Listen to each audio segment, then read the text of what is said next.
Sir, Mohan ಅಂತ. ನಾನು ಮಂಡ್ಯದಿಂದ ಬಂದಿದ್ದೀನಿ. ಅದೇಂದ್ರೆ ತಾನು ತೋಟಕ್ಕೂ ಸ್ವಲ್ಪ ಸ್ಟವ್ ಹುಡುಕ್ತಾ ಇದೆ. ಅವಾಗ ತಮ್ಮದು ವಿಡಿಯೋ ತುಂಬಾ ನೋಡಿದ್ದೀನಿ ದೇಸಿ ಒಲೆ ಬಗ್ಗೆ. ಸೌದೆ ನಮ್ಮ ಹತ್ರ ತುಂಬಾ ಇದೆ. ಅದನ್ನ ಉರ್ಸೋಕೋ ಮಾಡಕ್ಕೋ ಹೋದಾಗ ಹೊಗೆ ಸುತ್ಕೊಳ್ಳೋದು, ಕಣ್ಗಿದಾಗೋದು ಸರಿಯಾಗಿ ಆಗ್ತಿರ್ಲಿಲ್ಲ.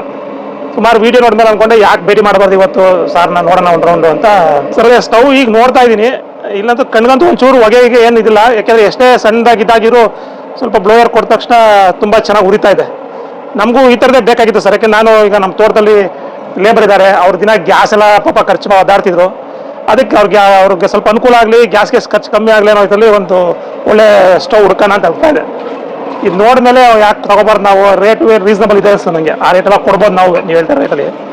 ಹಾಗಾಗಿ ನಮಗೇನು ತುಂಬ ಚೆನ್ನಾಗಿ ಉರಿತಿದೆ ಅಂತ ಅನಿಸ್ತು ಸರ್. ಹೌದು ಸರ್, ಅದೇ ಸ್ವಲ್ಪ ಡೌಟ್ ಇದೆ ನನಗೆ. ಈ ಸೌದೆಗಳನ್ನ ಹೆಂಗೆ ಹಾಕ್ತೀರಾ ಉರಿತಾ ಇರ್ಬೇಕಾರೆ ಅನ್ಕೊಂಡೆ. ಅದು ಹಾಕೋದು ಕಷ್ಟ ಅನ್ಕೊಂಡಿದ್ದೆ. ಈ ಸಣ್ಣ ಸೌದೆ ಹಾಕಿದ ತಕ್ಷಣ ತುದಿಲ್ ಹತ್ಕೋತಾ ಇದೆ, ಬೆಂಕಿ ಒಳಗೆ ಕೇಳ್ಕೊತಾ ಇದೆ.